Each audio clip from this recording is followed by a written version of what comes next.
The year was 1913. Woodrow Wilson was president, and powerful banking interests, who had been trying for years, finally achieved their long-term goal of a silent coup d'etat by taking control of the American government. The first thing they did to accomplish their takeover was convince Secretary of State Philander Knox to lie to the American people and tell them that the 16th Amendment, the Income Tax Amendment, had been legally ratified by the states when it was not. The bankers knew that this tax would ultimately end up in their pockets.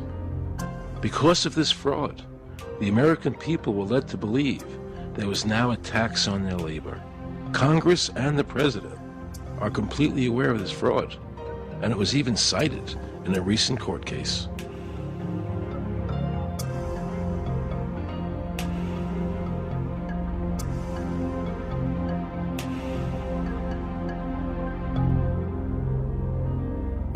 That very same year, the bankers committed their second and by far the most diabolical fraud ever perpetrated on the American people by bribing senators to pass the Federal Reserve Act without the required constitutional amendment.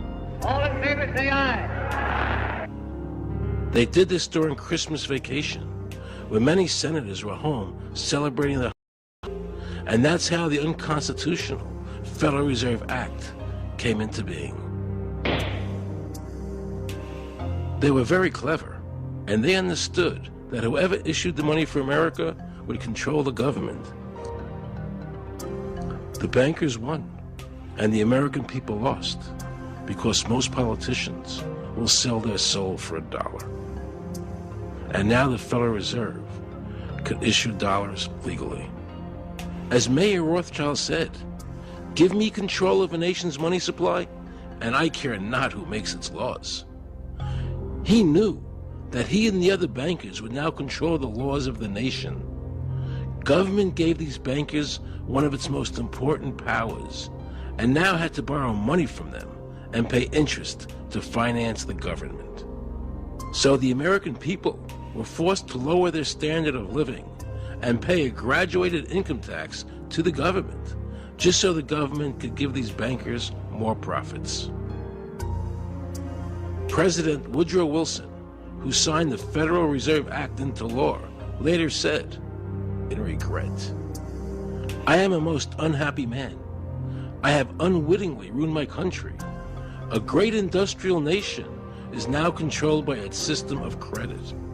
We are no longer a government by free opinion, no longer a government by conviction and the vote of the majority, but a government by the opinion and duress of a small group of dominant men." The Federal Reserve was created by Congress in 1913, and it was entrusted with the power granted originally to the Congress by the U.S. Constitution to coin money and regulate the value thereof.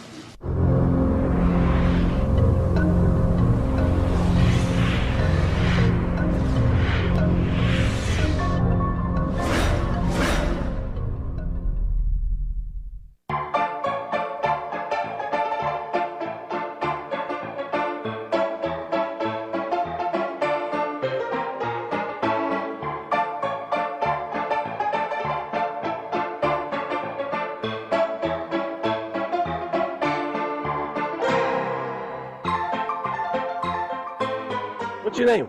Jan Crafting? Hi, Jan. I'm Aaron Russo. I produced the movie Is this a joke? Am I gonna No, make no, it that's look not a joke. foolish? Okay, good. No. I produced the movie Trading Places with Eddie Murphy and The Rose with Bette Midler, many movies, and I'm doing a feature film.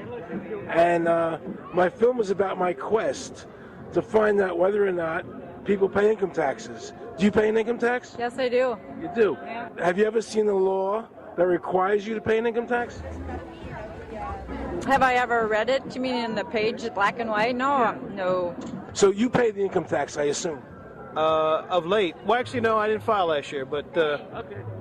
I'm sorry, is this on film? No, I paid my tax. My question to you is, have you ever seen a law that says you have to pay an income tax?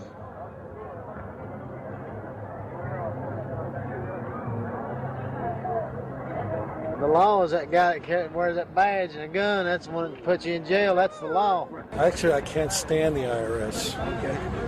They're evil. Do you have any fear of the IRS? Not really, because I'm Canadian. I think it's actually unconstitutional, is what I've heard. Right. But to avoid any hassle, I pay it. If there was no law and I wasn't afraid of them coming and taking me to jail, absolutely, I wouldn't pay taxes. Okay, then no, I wouldn't pay income taxes. It's a no-brainer. You wouldn't pay it. I wouldn't pay it. Why would anybody? Because that's what they tell us we must do, else we're bad Americans. Would you pay it? No. Would you pay it? No. Why would you pay taxes if you're an actor? The income tax is not legal because it would be a direct tax and it is not apportioned as the Constitution demands. If it's against the Constitution, then why are we doing it?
I really expected that, of course, there's a law that you can point to in the law book, the code, that requires you to file a tax return. Of course there is.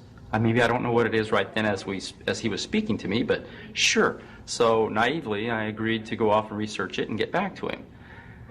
3.5 months later, I was at that point where I couldn't find the statute that clearly made a person liable, at least not me and most people I know. And I had no choice in my mind except to resign. I had to leave the IRS because I presented evidence that I had accumulated indicating that the agency was violating the law and violating people's rights. And I asked the agency for a response to my sincere concerns. And the answer I got was that they would not respond to my concerns and that they would provide me with the paperwork necessary to tender my resignation. But We the People Foundation for Constitutional Education put a full-page ad in the USA Today on July 7th, 2000. And within the body of that ad was a $50,000 challenge for anyone that could show the law.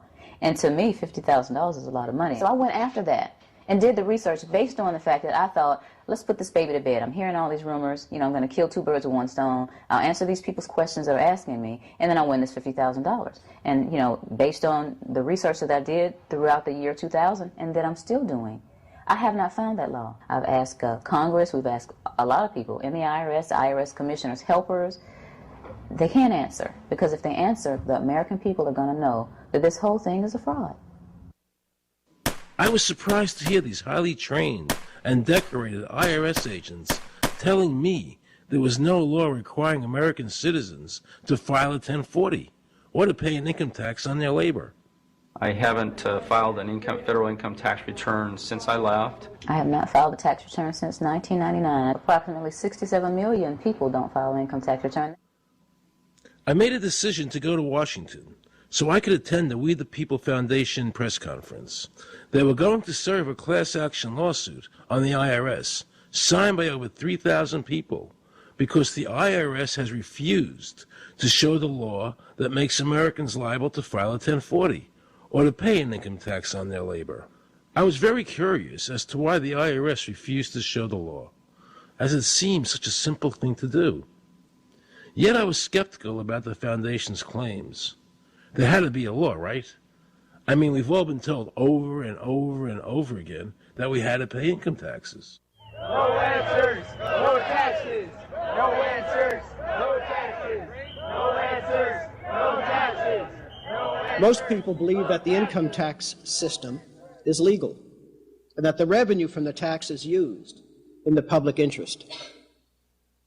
However, there is a substantial, conclusive body of evidence that proves that our income tax system represents the most pernicious form of tyranny.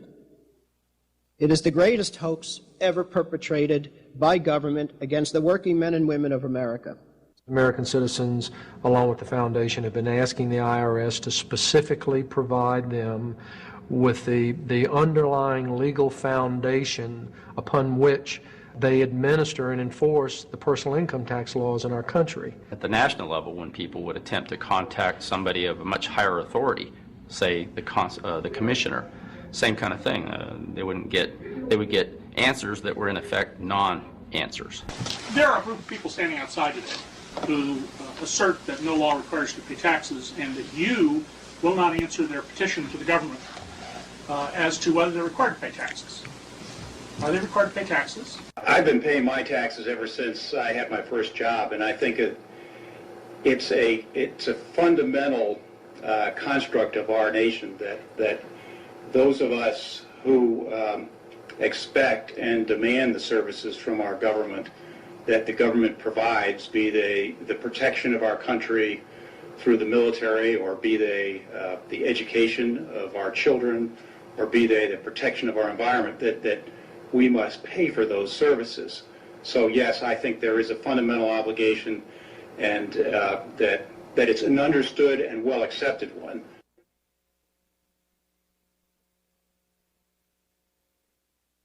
Joe Bannister and I had a meeting in the White House with President Clinton's economic advisor, Jason Furman. He accepted the remonstrance for the president. On June 2nd, I called and spoke with him. His words were, "We have decided that the issue of the legality of the income tax is not a high priority matter for the White House, and we will not be participating in any conference on the subject."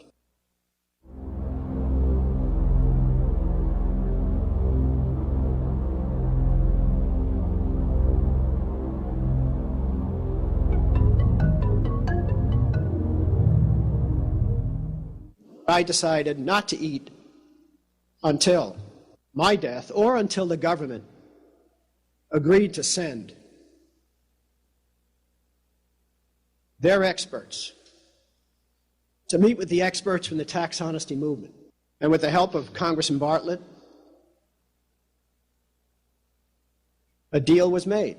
I'm very pleased that through these several trying weeks and now months, that we have secured the agreement of the IRS and the Justice Department, because some of the questions are beyond the purview of IRS, that they will both attend a public symposium where these issues can be formally addressed. Last Thanksgiving, DOJ and IRS notified Congressman Bartlett that they would not participate. Congressman Bartlett then waited until late January. He informed me that he would not be participating. Why do you think you've been able to get away with not paying or filing your income taxes for so long? Well, first of all, I've not gotten away with anything. I'm not hiding from anyone. I'm simply asking the IRS to show me the laws that apparently require me to do these things, and they are suspiciously reticent to answer questions from me, and of course there are millions of other people, many other organizations who have attempted to get answers. They act very suspiciously when asked to simply sit down at the table with the American people and discuss what their obligations are. Rather than pulling up a chair, they pull out a club. As a matter of fact, David K. Johnston of the New York Times asked Terry Lemons of the IRS, why won't the IRS answer the questions set forth in the petitions from the American people? Mr. Lemons' response was, the government is answering the questions through enforcement actions in the courts. This is a very chilling remark on the government's use of brute force instead of civility and logic. The federal government itself refuses to provide the American people who are coercively being subjected to this extraction of their private property without any underlying legal justification. There is no law that requires the average American worker in the private sector to pay a direct unapportioned tax on their labor and compensation for services. There is no law. The march will stop in front of the IRS building. They are now going to serve a class action lawsuit on the IRS. Very courageous. My name is Charles Bell, and I'm here to serve this complaint on behalf of the American people to the Internal Revenue Service. The complaint is accompanied by an affidavit. It's under the hand of Robert Schultz. Case was served. We'll call you with the case number. Case has been filed. We'll call you with the case number. Thank you. Okay, thank you. We appreciate your time. America, baby! Freedom! Today, effectively, the people have said to their servant government that that our rights are not going to be any longer denied, and that we're going to have answers to our petition, our legitimate, lawful petitions for redress of grievances, which are guaranteed in the First Amendment to our Constitution. So once and for all, we will get an answer. On August 31st, 2005, federal judge Emmett Sullivan ruled, the government does not have to answer the American people's questions, even though it is guaranteed in the First Amendment. Our courts have made a decision that government does not have to show the law that it enforces. And the press never reported on this. Have we given this judge the authority to overrule the Constitution, the very foundation of American life?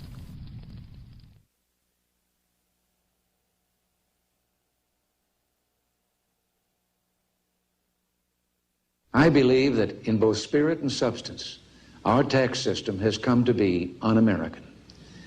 Death and taxes may be inevitable, but unjust taxes are not.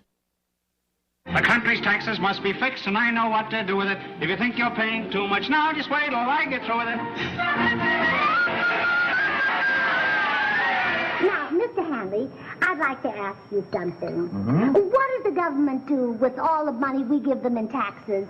When President Reagan was elected, one of the first things that he did was appoint a blue ribbon panel of business people headed by Peter Grace, and is commonly referred to as the Grace Commission. And their job was to research all the various areas of the federal government and make a report. One of the quotes from the Grace Commission is, 100% of what is collected is absorbed solely by interest on the federal debt. All individual income tax revenues are gone before 1 nickel is spent on the services taxpayers expect from government. If we pay the salaries of the congressmen and the senators, we're supporting them, aren't we?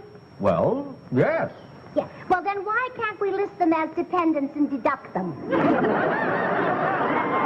We've been brainwashed. People have been told, that you need this income tax system to fund government, which is absolutely ridiculous. I mean, my question is, well, if that's true, how did we fund government from 1776 to 1913? The main purpose of the income tax is not to raise revenue, but to redistribute wealth and to control society. A lot of people might say, well, gee, if there wasn't an income tax, what would happen to education? They don't understand that education is paid for the most part, out of state and local taxes, your property tax. People might say, well, how are we going to build and maintain our highways? If there's no money coming into the government, we need our highways. There is a tax on every gallon of gasoline that people buy.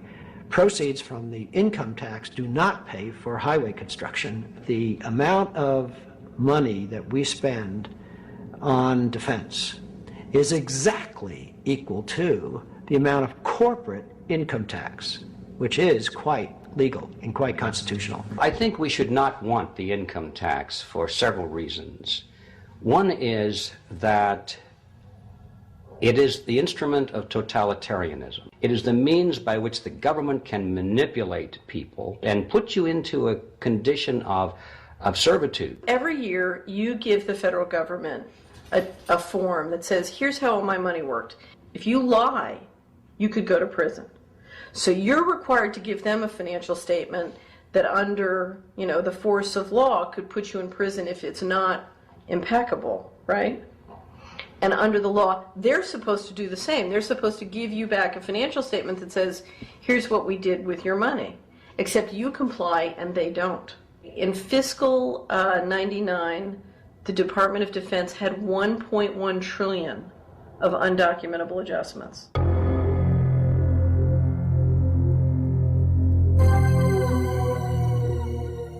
The following year, they had 2.3 trillion of undocumentable adjustments.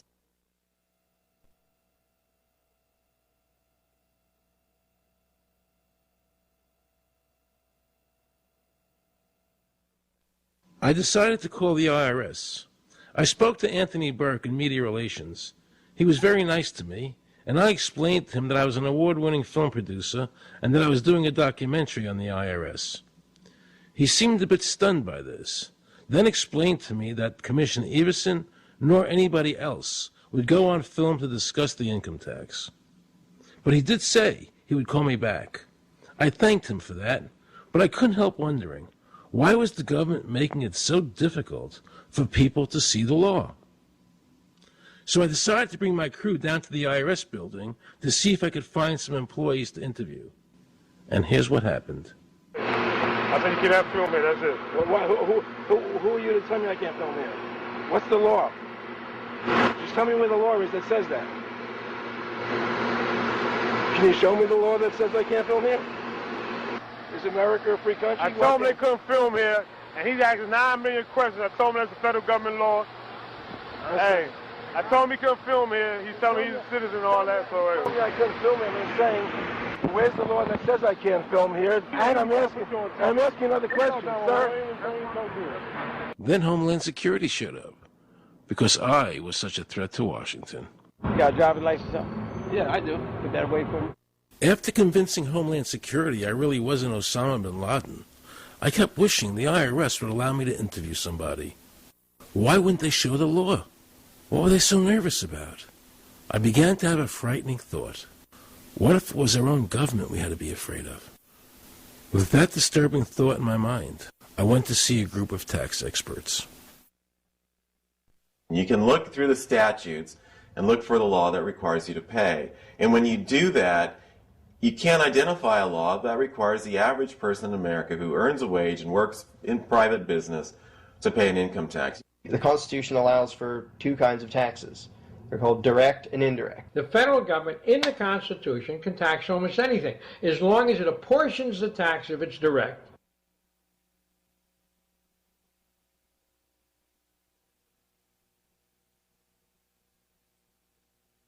The indirect tax is, for example, an excise tax. I can avoid the excise tax on gasoline. I can choose to ride my bicycle.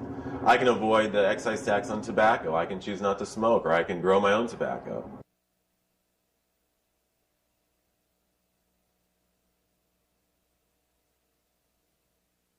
The income tax which is being applied now doesn't meet the criteria of either direct or indirect taxes. The IRS claims that in 1913, the 16th Amendment, the Income Tax Amendment, allowed the government a third form of taxation.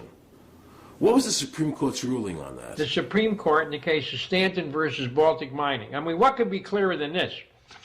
The provisions of the 16th Amendment conferred no new power of taxation. The Bruchauer case also said that the 16th Amendment did not impose any new taxes and did not change any of the taxing restrictions of the Constitution. There were also several other major Supreme Court cases in that same period from 1916 up until about 1923. Stratton Independence versus Hobart, Southern Pacific versus Lowe, Bowers versus Curbo Empire, Burnett versus Harmel, Doyle versus Mitchell. It's actually very simple. Congress tried to enact an income tax in 1894. The Supreme Court said that's unconstitutional. When the Supreme Court says something is unconstitutional, it's unconstitutional. They tried again in 1913, and the Supreme Court said the 16th Amendment conferred no new power of taxation. So, if they didn't have it then, and they didn't get it, they don't have it. There is no constitutional basis for a tax on the wages of Americans living and working in the 50 states of the Union. Period. End of argument.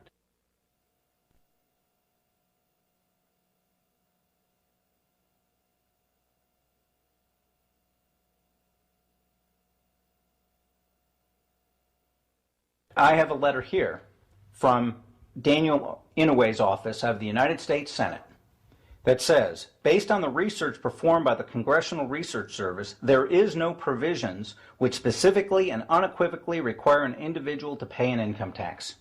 Period. End of story.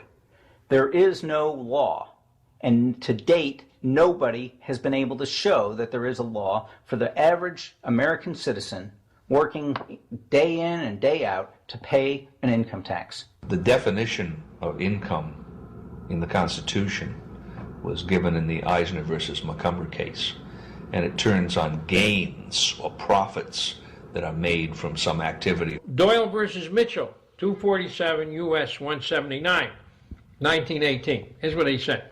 The idea of gain or increase arising from corporate activities. In other words, it doesn't mean wages, it doesn't mean dividends, it doesn't mean alimony. It means a gain or a profit arising from corporate activity.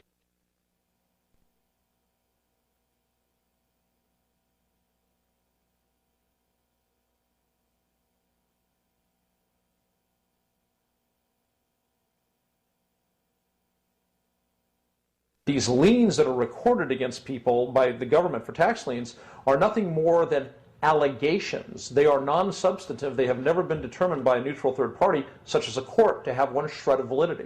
If you ever get a notice of an audit or anything else, the first thing you should do is a Freedom of Information Act request for records that they're using to substantiate or justify the audit. There is nothing in the Internal Revenue Code that creates any such thing as an income tax evasion or crime. There's nothing in the code that allows IRS agents to seize property. The government is involved in judicial blackmail.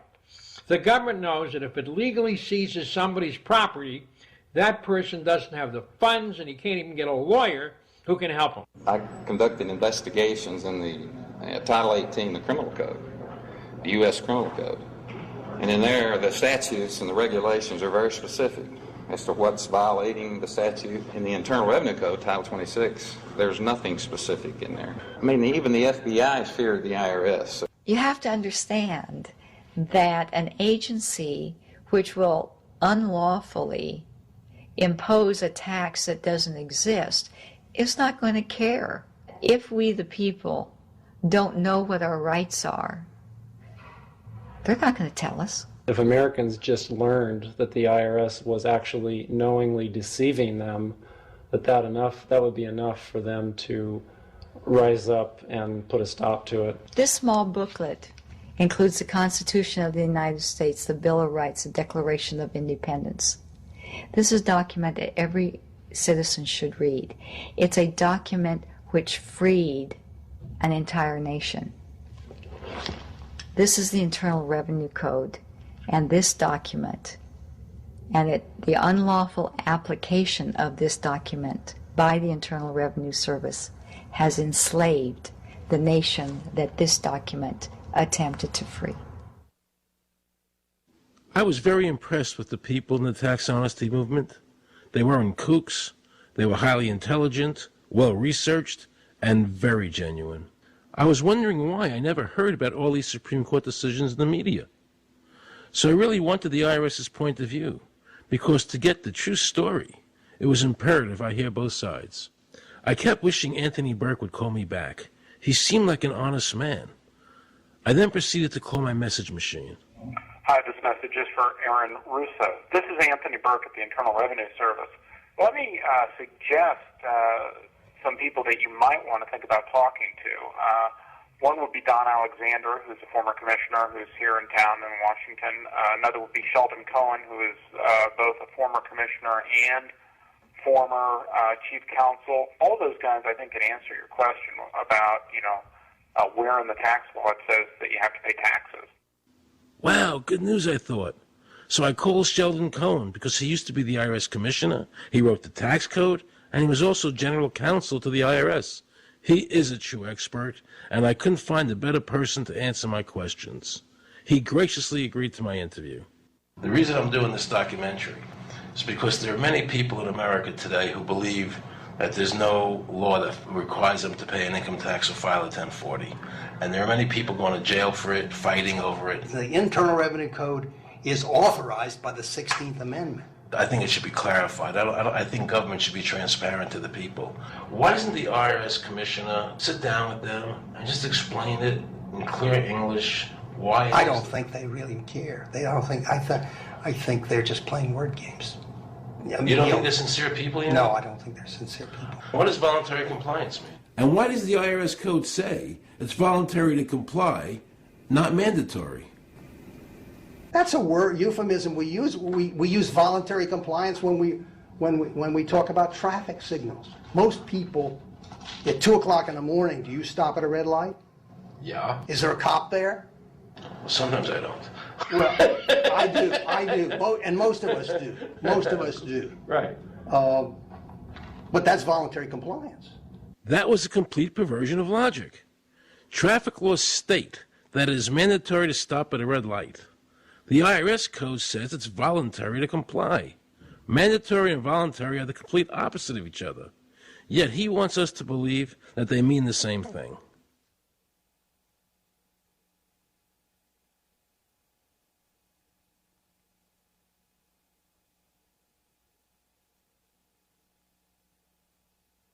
So can the government criminally prosecute somebody of information put on their 1040?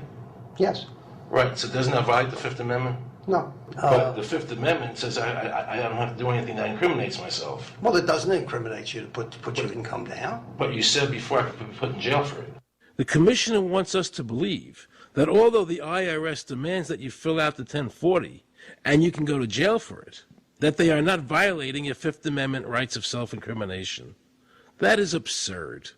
Isn't it true that the word income is not defined anywhere in the Internal Revenue Code?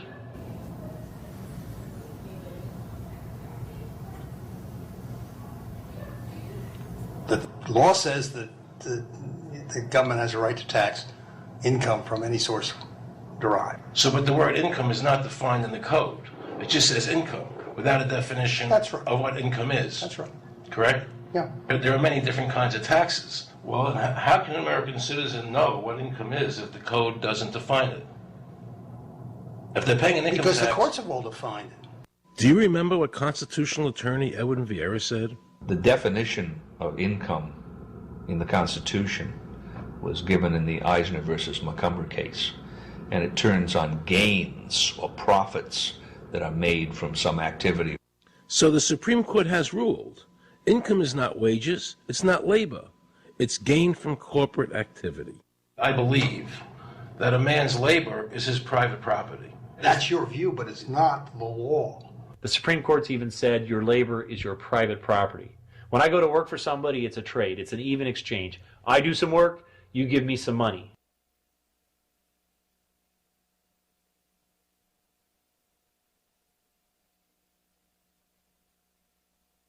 In 1916, we had the Bruce-Shaber case and the Stanton case. And the Bruce-Shaber case and the Stanton case said that the 16th Amendment gave the government no new taxing power. I'm not going to argue the niceties of that with you. And it came up again in a case called Peck versus Lowe, where the Supreme Court said the 16th Amendment did not extend Congress's taxing power to any new or accepted subjects. In other words, if you weren't taxable before the 16th, you weren't taxable after the 16th. Today I interviewed a juror, okay, who sat on a case, and they found the person not guilty for lack of filing, okay? And I asked her why they found him not guilty. And she said because the IRS couldn't show us the law that made him liable to file a 1040. All they need to do, if there is a law, is to show us the law. Which, of course, they never did. And the reason they didn't do it was why? Because there is no law. Title 26 requires you to file a return. But doesn't Title 26 have to be in compliance with the Supreme Court decisions?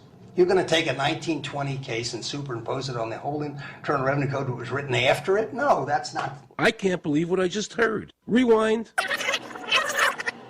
You're going to take a 1920 case and superimpose it on the whole Internal Revenue Code that was written after it? No, that's not. Remember he said earlier the Internal Revenue Code was authorized by the 16th Amendment? The Internal Revenue Code is authorized by the 16th Amendment. Remember, the Supreme Court said the 16th Amendment did not give the government any new taxing power. These decisions have never been overturned. Let's listen further. Can the lower courts overrule the Supreme Court? No. How are they putting people in jail today for not paying a tax on their labor when the Supreme Court said they don't have to? Doesn't the IRS code have to be in compliance with the Supreme Court? That's my big question. This is a waste of time. Well, because whatever I say, you're not going to believe. He's right. I don't believe him. And neither should you. He wants us to believe we should obey the IRS code, which is being enforced in violation of the many Supreme Court decisions. If the Supreme Court made a decision... Thank you, Aaron. I think we're finished. I'm sorry, Mr. Cohen, you're doing that. Well, I'm sorry that you constantly re-argue the point. You're liable because the law says that you're liable, and the courts say the law says you're liable, and that's why you're liable. You see, he's talking about the lower courts, who are not in compliance with the Supreme Court, as they have to be. Doesn't the court have to be in compliance with the Supreme Court? The Supreme Court has so held. Where? You caught me unprepared. I'll come back. Well, I don't want to do that. But let me ask you a hypothetical question. No. You're making silly arguments here. Why is the Supreme Court decision a silly argument? Well, because it's inapplicable. That made my heart stop. He just said Supreme Court decisions do not apply to the IRS. That's the behavior you would expect from a totalitarian country, maybe China or Russia or Cuba. Not from America. They're just making up the law as they go along. Now I knew the tax honesty movement was right. The IRS thrives on intimidation and fear, not by law.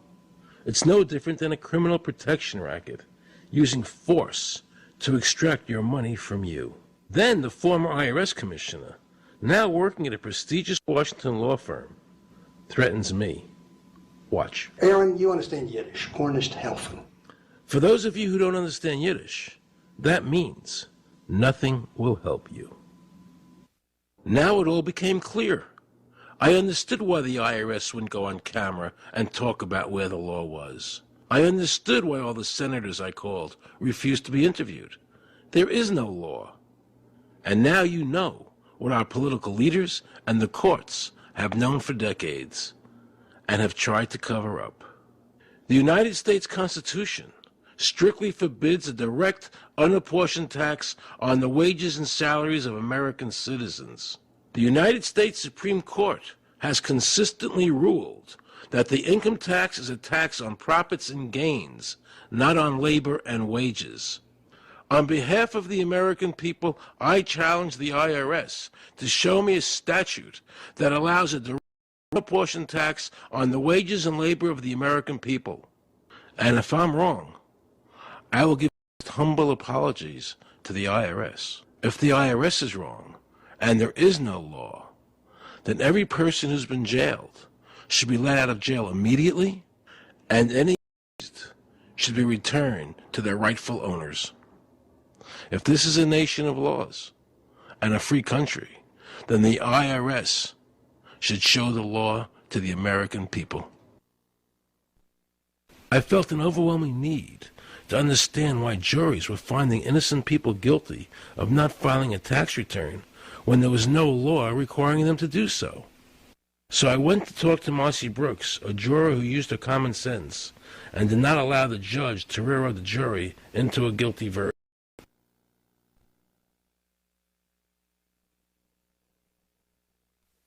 He was being tried for 4 counts of not his income tax. Okay. And our question was, well, what is to decide? Either he did or he didn't. It never occurred to us that he might actually be innocent while at the same time not filing. In the federal government, not money not to file taxes. Finally, if we're going to get this guy, we're going to have to put it in the state. They called up the IRS agent, Agent Craner. Craner? Yeah. Robert Craner. Mm-hmm. This is Ken Doherty. He's also an investigator with the law department. This is a request for a copy of the delegation of authority order. Right, and I talked to my boss about that, and he said that my badge is that. Badge is the authority. The last question that the defense asked him was, did you write any of this down? And Agent Craner looked right at him and right at us, and he said, "I never wrote anything down." And yet when we saw the video, there he was, writing notes, you know. And so I'm thinking, okay, at this point, the judge is supposed to say, "Agent Craner, it is clear that you have committed perjury." It wasn't even noticed. It finally came to the climax. Harold looked right at the prosecutor, and he said, "I will tell you the same thing I have told over and over again to government. You show me the law that requires me to file a tax return, and I'll be glad to do it." And again, I ask, under what is the requirement that you claim under the Private Duty stuff? And the requirement under the regulations is what section? My question to you is, what particular act discussing here that I am liable to do these things that you claim I'm liable to do? Your exact question would be again? Okay, what is the section that what? But I guess I'm still not understanding your question, Mr. Harrell. Well, you must be familiar with what that you have the police powers to enforce. Yes. The prosecutor absolutely ignored him. And he started slandering Mr. Harrell. Just started attacking his character. They're calling us tax cheats, they're calling us fanatics, they're calling us weirdos. I don't care what you call me, but I have one question. Where is the law?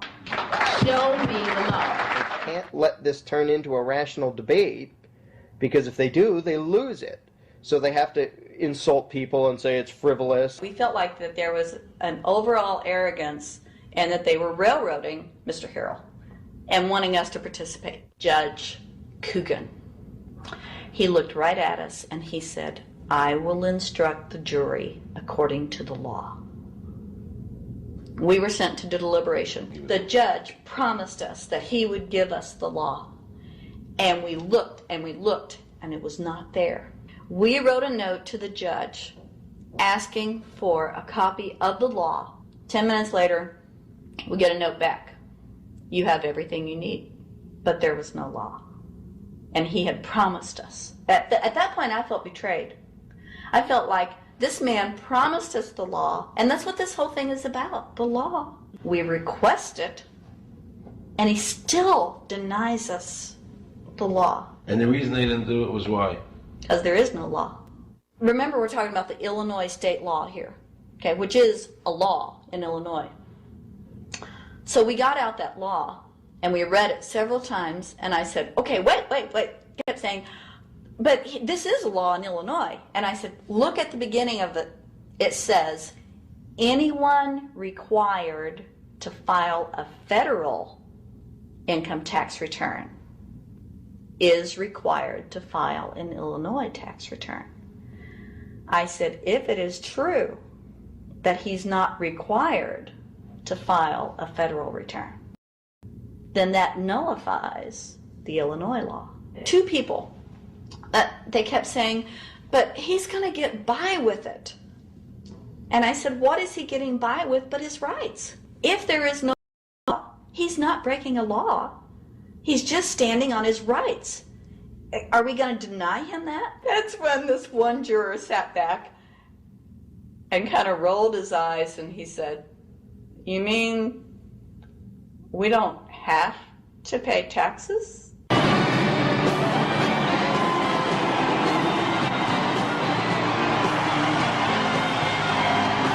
All of a sudden we realized that this trial was much bigger. And the ramifications of this trial were going to be so broad if it actually got out. I mean, it's like we had just discovered this great government secret. And so when we came out for the delivering of the verdict, the judge was, I'm sure, even at this point, I'm sure he still thought we would give a guilty verdict.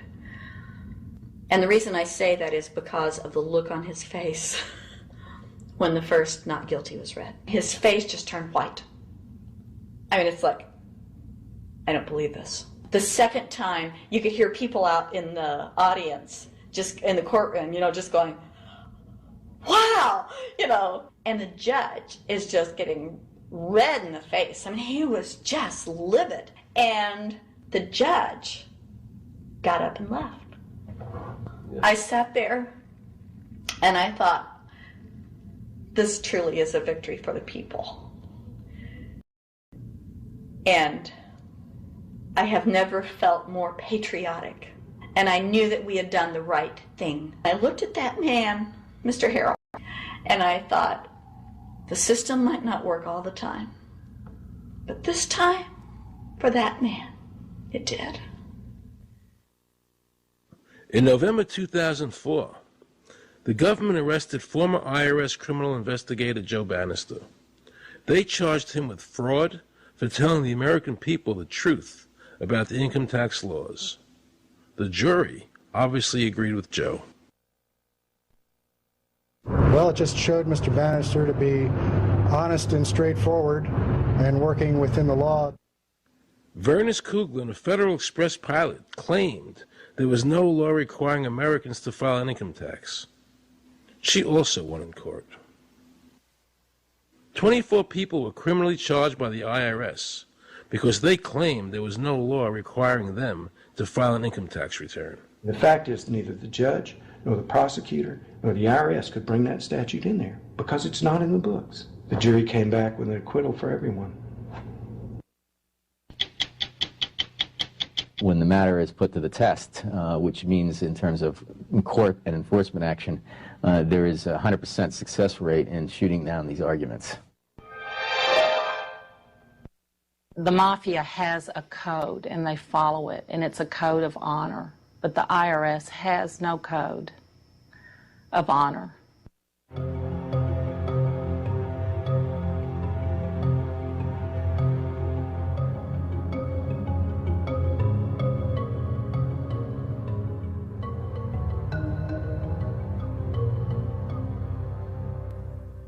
Meet Judge Dawson, a federal judge presiding over the Irwin Schiff tax case, who denied Irwin the ability to prove to a jury that there was no law requiring Americans to file an income tax return. He denied Irwin the right to prove to a jury there was no law by stating, "I will not allow the law in my courtroom." But the judge made sure the government never had to show the law as written by telling the jury, "You must follow the law as I give it to you."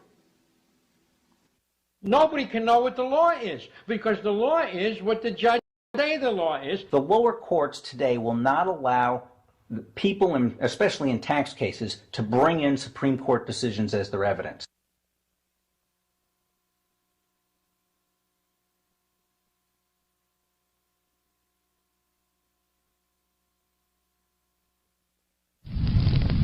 Here we have a federal judge railroading an American citizen by saying Supreme Court decisions are irrelevant. And again, nothing from the press defending our freedoms.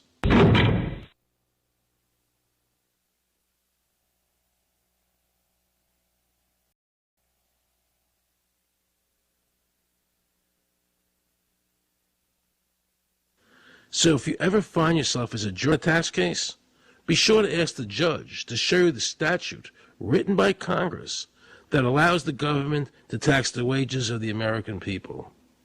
If the judge can't show you the law, then how can you possibly, in good conscience, convict someone and destroy their life?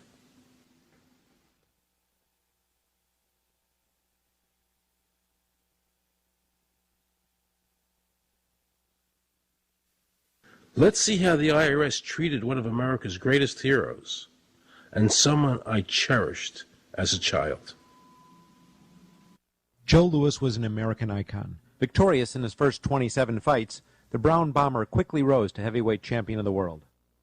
His 1938 knockout of German Max Schmeling, who represented Hitler's Aryan ideal, earned him the admiration of millions of Americans. Is watching carefully. Louis measures him right to the body, a left hook to the jaw, and Schmeling is down.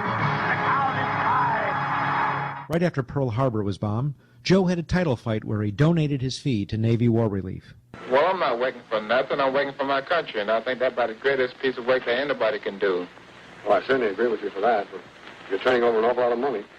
Well, we all turn over a whole lot for this country at this time. Joe volunteered for the segregated Army and defended his title while in the service, this time donating his normal fee to Army Relief. I'm only doing what any red-blood American would do. Since the checks were in Joe's name, the IRS taxed him on their full amount, even any of it. At the end of the war, Joe was awarded the Legion of Merit. But what most people didn't know was that the IRS was charging him $50,000 a year in interest alone on his debt. When Joe's beloved mother died, leaving him $600, the IRS immediately seized it. They also confiscated all of his children's trust funds. Joe was forced to continue fighting until he was 37 and out of shape, just to pay off his ever-mounting debt to the IRS, which grew to $1 million, $1,000 a year just in interest. At the end of his life, Joe was forced to become a greeter at Las Vegas hotel ends meet. Shameful thing to see a man like him, great fighter, great human being, being humiliated and destroyed in this manner, because after all, when you owe Internal Revenue money, no matter what you have, they take away from you. And they took a lot away from Joe Louis.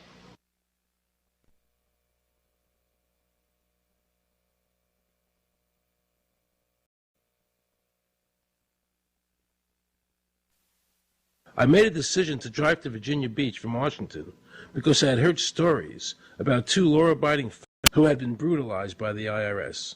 They were falsely accused by their bookkeeper of being drug smugglers and tax cheats. And incredibly to me, without any investigation, the IRS proceeded to raid their place of business and their homes, even though they had done absolutely nothing wrong. On Saturday morning, 4 different raiding parties proceeded to raid 4 locations. Saturday, the day before Easter. I was the manager on duty, and I was up in the deli, and people came over. How many came in the door? Maybe about 15 or 20 people. 15 to 20 Yes. armed agents. With dogs, with guns. They made me get everybody in the, they went in the kitchen, they went in the deli, restaurant, told all the customers, took forks, they were eating their breakfast, and told them they had to leave. I got the frantic call, and there's something wrong. So anyway, I jump out of bed, and I immediately run to the shower. I'm in the shower, and the next thing I hear my son yelling, "Dad!" And boom, I'm slammed against the door, and I fall down with the gun in my head. And they're like, "Where's Scotty Miller?" And I'm like, "Dad!" That's all I'm doing is yelling. I'm scared, frightened to death. And then the next thing I hear is Mr. Miller, the shower curtain is jerked back. I've got a gun pointing at my head. Hold it right there.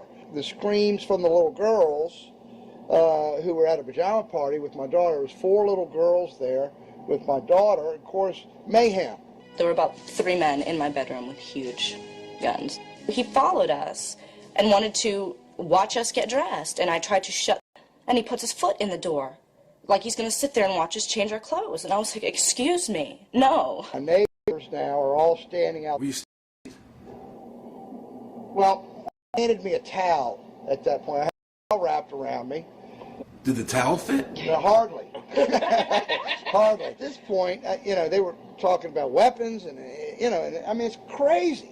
I mean, they're looking everywhere, through all my drawers, and I reached for my underwear drawer to get some underwear.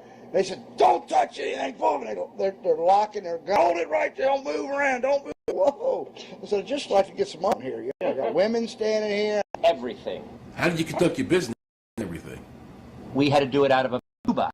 We could keep going because we requested, and I'm told that the government's really not, once they do raid, they're supposed to at least let you, until you're something, continue your business. This wasn't the case. They kept everything. So you were never even charged? Absolutely not. Charged with what?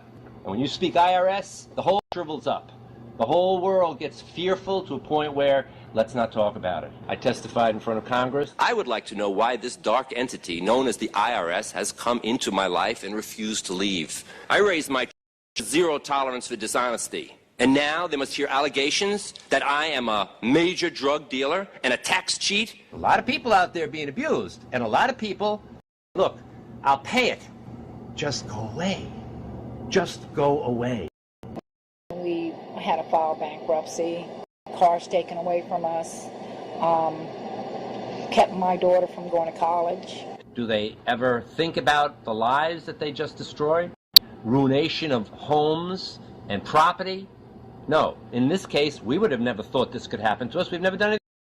How can this happen in America? In my case, personally, I thought I was doing everything right. I've served my country. I've been to college. At least I've done something in my life. I got a speeding ticket one time. I paid my taxes, whatever it was. I got audited. What happened here?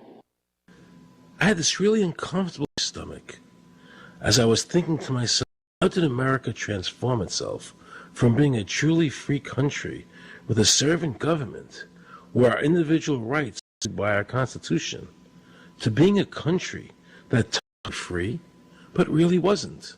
The change started when the Federal Reserve came into existence and America adopted one of the major planks of the Communist Manifesto by bringing to America this central bank. The very same people, the Federal Reserve System, also backed the graduated income tax, the Communist Manifesto. The Federal Reserve is a private bank and not a government agency? No, I wasn't aware of that. It's a private bank? That would scare me quite a bit. What if you learned that the Federal Reserve makes money off the taxes? How would you feel about that? Angry. Like I'm feeling right now. I would feel cheated by my angry. Kind of sucks. They're pretty much in control. I decided to Washington to see Dr. Ron Paul. He was congressman for over 20 years. I had met him previously in 1998, governor of Nevada, honest and sincere man, and I thought he'd be very helpful to know what the future holds, American people. Reserve. It's secret, and we can't find out what's happening. But the Congress created it, and it's not authorized in the Constitution. The government borrows money from a private corporation using the name Federal that prints United States on it, and then it pays back to the Fed, which is owned by private. I don't know who all those private money that the government is paying back to the private bankers is comes from you and me. Why in the world would the American borrow money and pay fees on it when it has the authority to pay money itself interest-free? The Federal Reserve is no more federal. I've seen a full list of anybody has. The government works for a private bank, and the private bank owners, the true masters. People talk to me on the issue of Republican versus Democrat. Get it? And I say, look, here's the way you get it. It's organized crime. All you do is you call the Republicans the Genovese, and you call the Gambinos. At the top, they treat it like a crap game, like it's their crap game, like they're making money. Occasionally, somebody at the table shoots each other. The moment anything threatens their crap game, they all unite to protect it. They're both controlled by the same financial, economic, and corporate interests. Once the bank get in, and they, with the government, they have the legal power now to create bank-issued money, coercive power of government to require everybody to accept that. In the course of a century, they have converted this nation from a nation of independent to a nation of employees. And they're just being serfs. Most people spend the great body for taxes, interest, inflation. And all of that money goes to these two that comprise the cartel and their partner, the federal incidents. So if legal authority, system, the American people are off. Should create, issue all the currency. And issuing money is a prerogative of government and an opportunity. Adopting these principles will save the tax immense sums of interest, and money will cease to be the master and become the servant of humanity. Young people today are conditioned practically from the up to think that credit is a thing. You don't want to do what you can. So the good know their own property, who own their own house, who finance their own debtors. The young person today has no concept. He's gone into a web trap, like a feudalist system, only he's going to like it. I think this is wonderful. I got my new red Corvette, and I'm in debt for the rest of my life, but I'm looking good. A decision was made. You know, let's get all the debt up, let's move the job abroad, and instead of your skills, we're going to dumb down America, and so the middle class will disappear. Really what this country have food machine. When a person's money puts it in their neck and makes them serve, which is exactly what the Federal Reserve System is designed to do. And Congress, so dominated by the bank, them to entrap people even further by passing new bankruptcy laws, making it more and get start, while at the same time allowing the banks to charge very high interest. This is the way the Democrats and Republicans, working with the banks, legally enslave the nation. Industry is a huge political, and unfortunately a certain number of... It just seems so, like I say, just bald. You know, this idea that there's a lot of protect them, even protect disinterested own constituents. That happens kind of a lot. The board of directors of the Federal chose a list. The a Greenspan replacement being managed coming days. It's that who is viewed as an independent politics. If the American people ever allow the control the issue of their currency, the banks and corporations that will grow up around them, people of all property, their children wake up homeless on the continent their fathers conquered. Jefferson. The Federal Reserve is actually an illegal functioning within government. It's illegal. What we have given to the so-called agency is the authority. Many points of view about the Federal Reserve. They just enter something on a computer. Oh, you need 20 billion today. Here's 20 billion. It came out of thin air. It goes to the Treasury. The Treasury then the bills. So it's no different than monopoly money.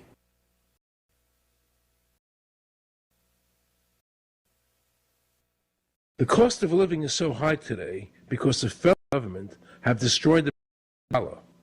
The dollar today is actually worth about 4 cents, despite the fact that the government, the Federal Reserve, and the media keep telling us that they're protecting the value of the dollar. This is a lie. All countries who have ever attempted to create money on thin air, the currency is eventually destroyed. Why did we give a monopoly of creating money out of thin air to a the result exactly the same as if someone were picking your pocket every year, because that's exactly what they're doing. Originally, paper was a receipt which is used as evidence that the money exists. Over the course, the government has disconnected it from the action is money. So now we have nothing. Past, people were able to take paper to the bank and the gold in exchange for a receipt. This limited the amount of money that could be printed, thereby protecting the purchasing power of your savings. You don't have to worry. That's good, because I feel like I can. You work 3. Yes. In the absence of the gold standard, there is no way to protect savings from confiscation through inflation. There is no saving. Gold stands as a property rights. Alan Greenspan, before the Federal Reserve System. Now Alan and the other central bankers want you to believe the receipt, the paper, this is nothing more than sleight of hand. It's a magician's trick. Because for them to maintain control over the government and the people, they have to convince you that is really money. Because that is the essence of their power and our powerlessness to maintain control over our own government.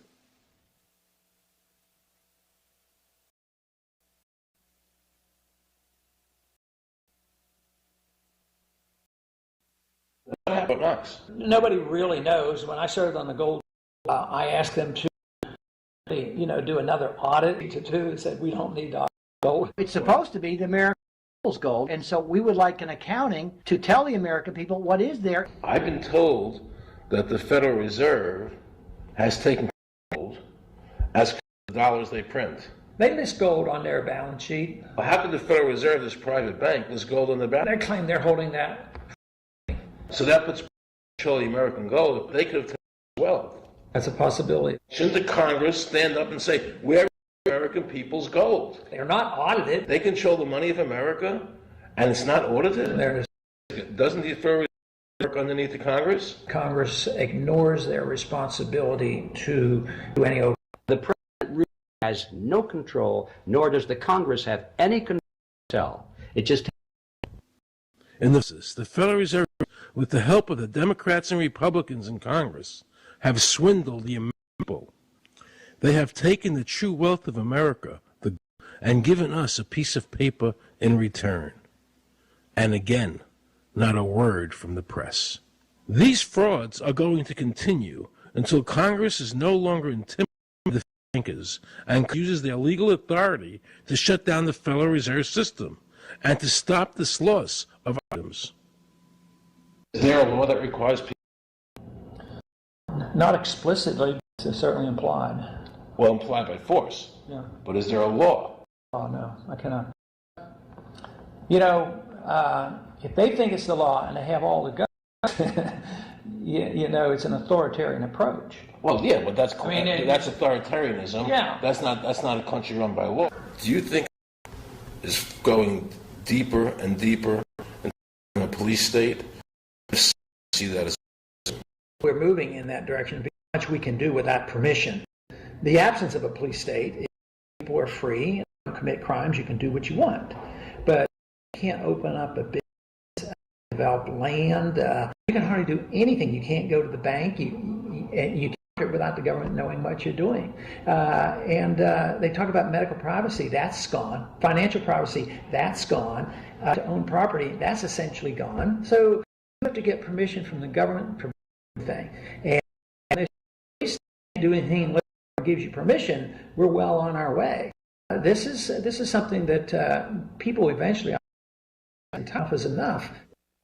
Bison, the bargaining power of money, dangerous. You must observe is a cartel made up of the America that are running the show, not the federal government.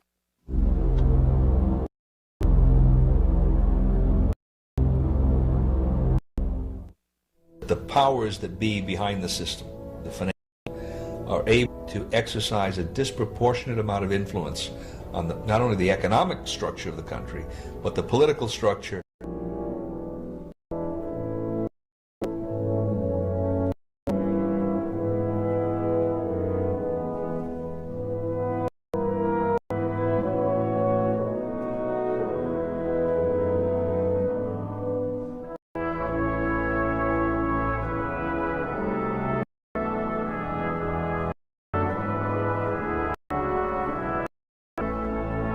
This would be like the ultimate reaching of government into our personal, which would be unbelievable, and not even our government, some, bureaucratic, diffuse, multinational government.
just want to assure the American people that, one, I've got the authority to do this. American people expect us to protect them and protect their civil liberties. I'm going to do that. Preserve, protect, and defend the Constitution of the United States. The Constitution of the United States. So help me God. So help me God. So help me God.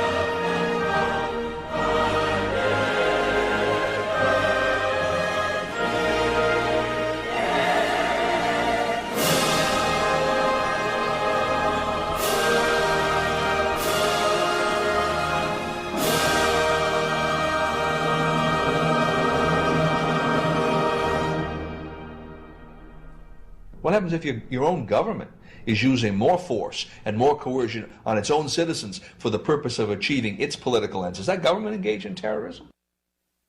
Now let's watch the government add insult to injury to the people of New Orleans. No one will be able to be armed. We will take all weapons. That happened today in this wealthy neighborhood where homeowners had armed themselves to protect their mansions. Residents were handcuffed on them. In the end, police took their weapons but let them stay in their homes. Wasn't that kind and generous of the government to allow people to stay in their own homes? How thoughtful. Of course, they couldn't defend themselves from looters. For many of the police and guard troops, it is an uncomfortable job to do this in an American city. You never expect to do this in your own country. Walking up and down these streets, you don't want to think about the stuff that you're going to have to do.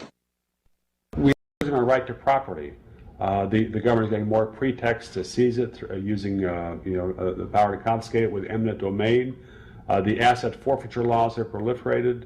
It's easier for the prosecutors to come in and make an accusation against you and confiscate your property even though they have no evidence that you've done anything wrong. Guilt or innocence doesn't really matter that much because it's very convenient for the government. Unfortunately, what is being sold to the American people today as Americanism, if you peel off the label, you find so much similarity to what we were fighting against when we were fighting communism and Nazism and fascism. The government is not putting a national ID card together and they want checkpoints. We will be carrying our papers, and they have recommended there'll be checkpoints throughout the country. Isn't that what Nazi Germany did that everybody in America was against? Papers, please. May I see your papers? May we see your papers?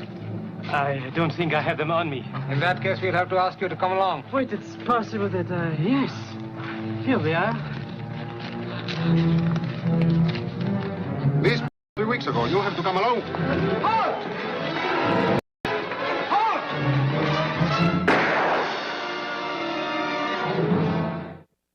In the new legislation, the national ID card is in it. It takes 3 or 4 pages to describe, and it will be connected with our driver's licenses. The states will be instructed on exactly what they have to do. Social security numbers will be used. Some type of a physical proof, such as fingerprints or retinal prints, have to be on it.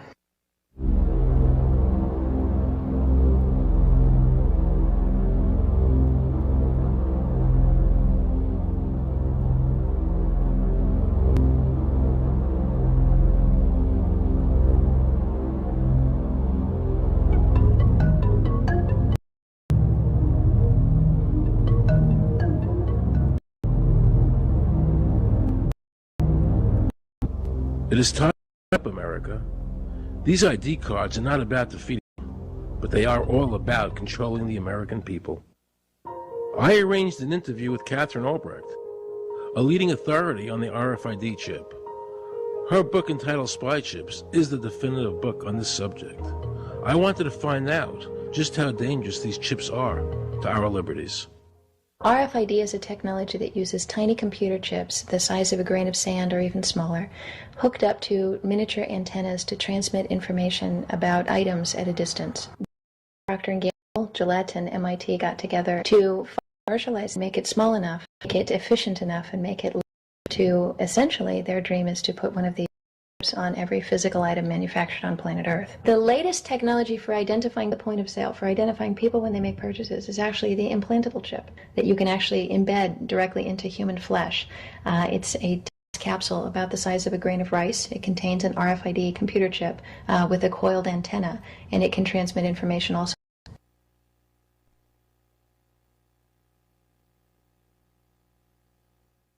Can a microscopic tag be a person's body to track his every actual discussion about that. You will rule on that. Mark my words before your result. Homeland Security folks, the Department of Defense and others have expressed an interest in being able to more closely monitor the U.S. populace. And one way to do that, of course, would be being able to determine who buys what and where they take those things.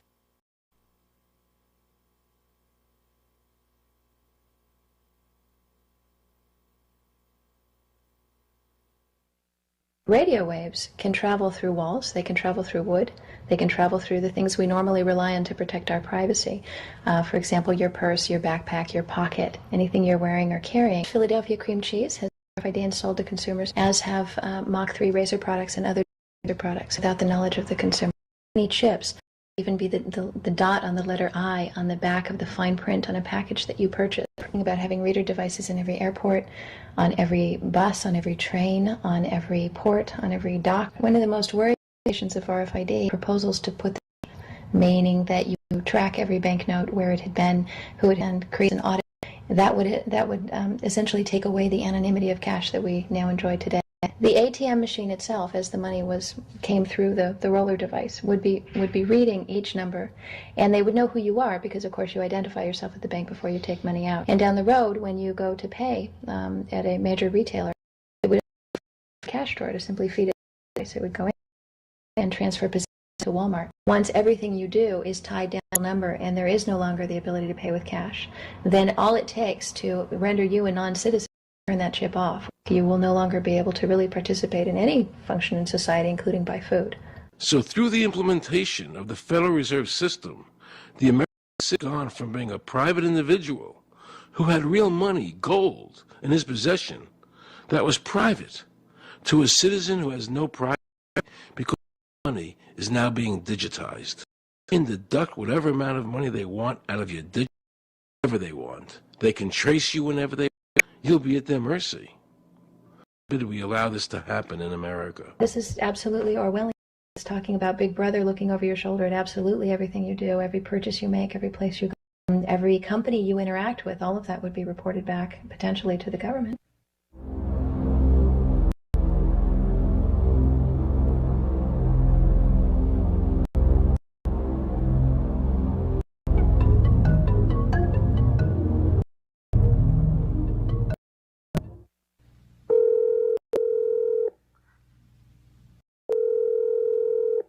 Pizza Palace, guaranteed hot in 30 minutes or it's free. This is Mary. May I take your order? Hi, Mary.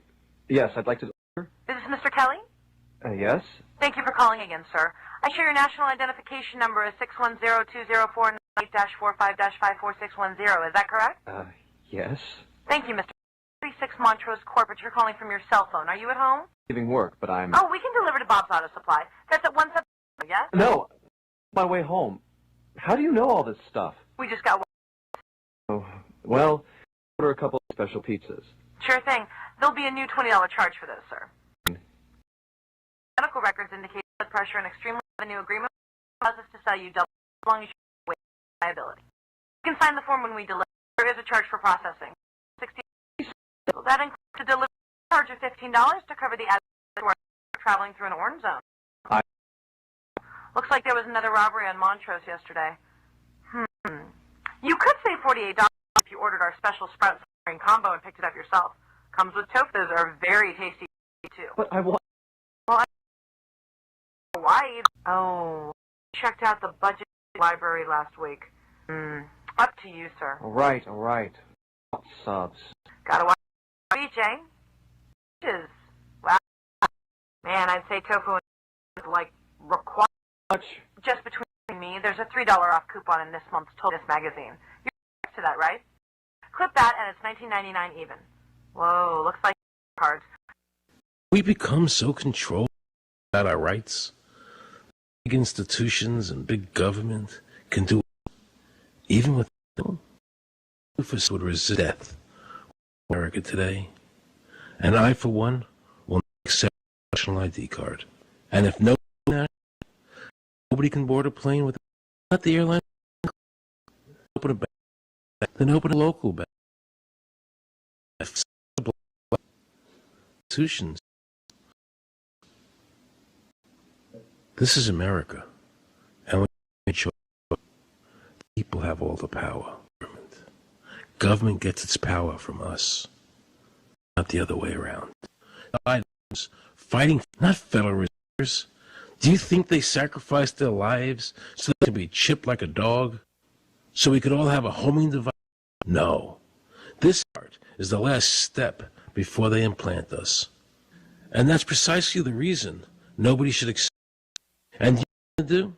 They're going to create the machine and try and sell this as if it were in every wrist. We're working on a product that we have called internally a PLD, stands for Personal Locating Device, which is an implantable GPS for which our company owns a patent. Hybrid of the two of these products, being digital and Verichip, we call PLD should be at the end of this year, and we are working with the Federation as well as legislative agencies with the ultimately the PLD.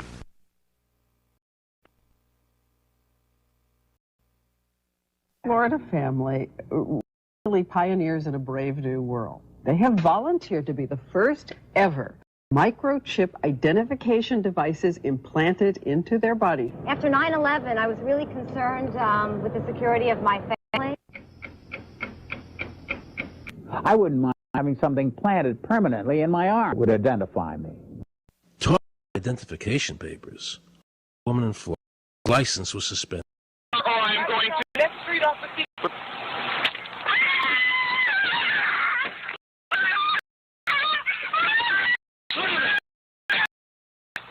Back. Do it now. You're going to get tased right now. Put your hands behind back. Hands back. Oh, got it. Oh my God! Look at you take and you handcuff. Yeah, all of the people until it becomes alien from those power until you finally come to a word you want to give it, where the people really have no consequence. They go out and they. Yes. In October of a prototype, Congressman Tom, the company I work for, did just that. And did the election? Vote 51 for whoever you want to. And what did you design that might be on county boards could detect? Never. A program that, how could it? Source code for you and then count the page total. Other than that, you can see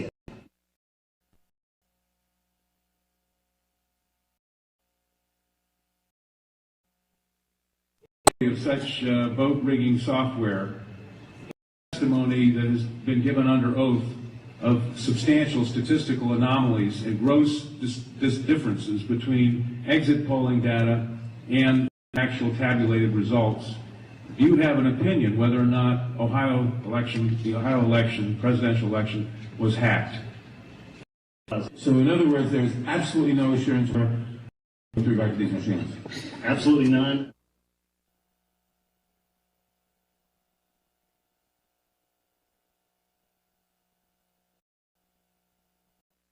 Anybody who trusts electronic voting machines should have their head examined.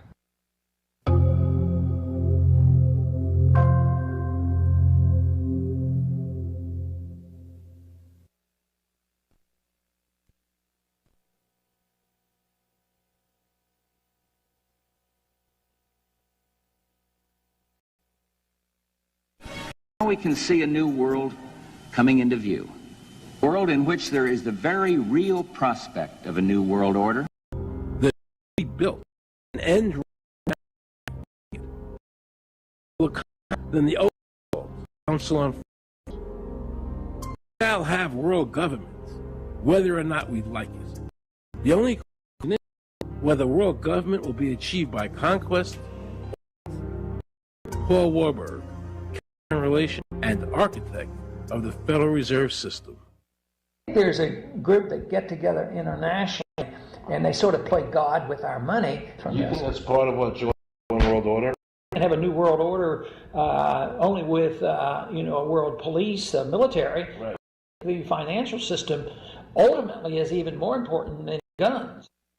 Central bankers of the world are together to create a one world government, a global police state as sinister as anything George Orwell ever wrote, where every person on the planet will have an RFID chip implanted, where the bankers and the governments can monitor every transaction you make. And everybody, the universal monetary system par excellence, because there'd be no escape from it, and you'd be under the control of those that chip. They're being accomplished through the World, the International, and the Bank for Settlements, which is the central bank for all banks of the world. Most people don't have a clue that the unelected private bankers actually control the government. One, without is an reserve and England, Middle East of the U.S. soldier, counselor on foreign relations, military to be ones in foreign policy, Henry Council on Relations. Now listen to this quote by Robert Reich, a member of President Clinton's most trusted advisors.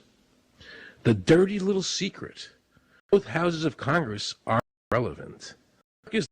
Is now being run by Alan Greenspan and the Federal Reserve. America's foreign policy is run by the International Monetary Fund. When the president decides to go to war, he no longer needs a declaration of war from Congress. Dr. Carol Quigley, professor from Georgetown University, who was also President Clinton's mentor, says tragedy and powers of financialism aim less than to create a world system of financial control in private hands, able to dominate the political system of each country, economy of the whole. And then President Clinton, Secretary of State, said, century, as we know it, will be obsolete, organize a single authority. Supposed free trade, NAFTA, truly nothing more than the governments of the world and the working to create a movement. They are not free to manage trade, and they are destroying the worker. Through these treaties, they're actually beginning to control the laws of the world. The fact that this relationship between the government and huge multinational corporations is the very no longer enforces its immigration laws. The bankers want a one government is obeying. If the government was so, but at the telling citizens, they are with an RFID.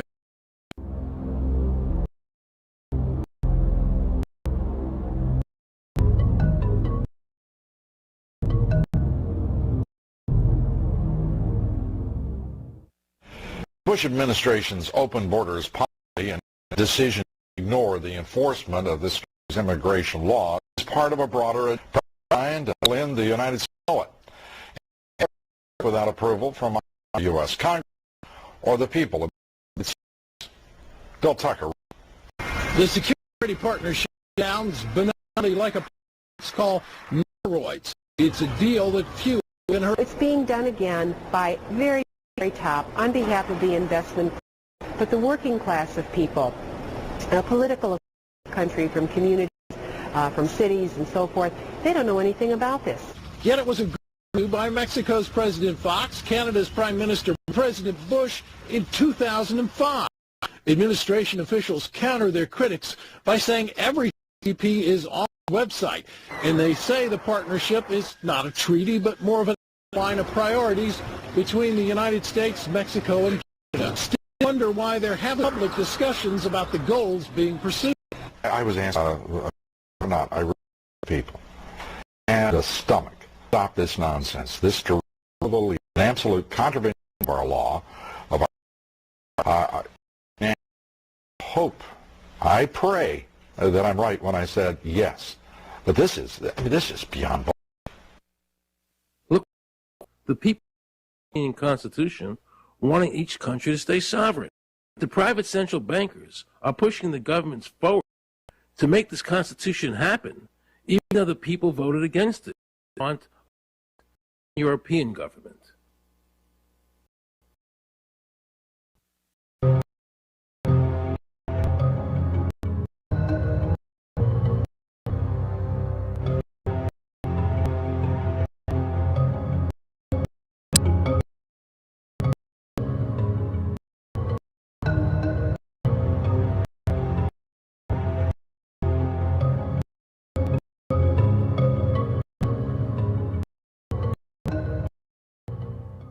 Now pay close attention, Rockefeller. Understand today, people are grateful to the Washington, the New York Times, and magazine, whose directors have attended our meeting, respected of discretion for almost 4 years. It would have been impossible to develop our and subject to the publicity during those years.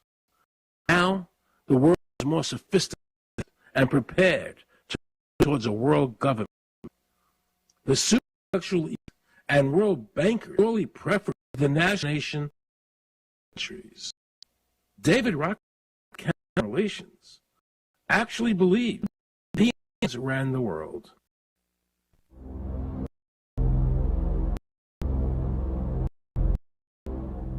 Benito quote about fascism, and that's what we're sure. The adding the two mindset, good. That's all they have to do. You look at a corporate loans at GE, ABC. Taught to from government, recognize it as the most dangerous space in their lives. Well, for over 2 years.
Where you could do what you could do and to do, as long as you didn't hurt other people.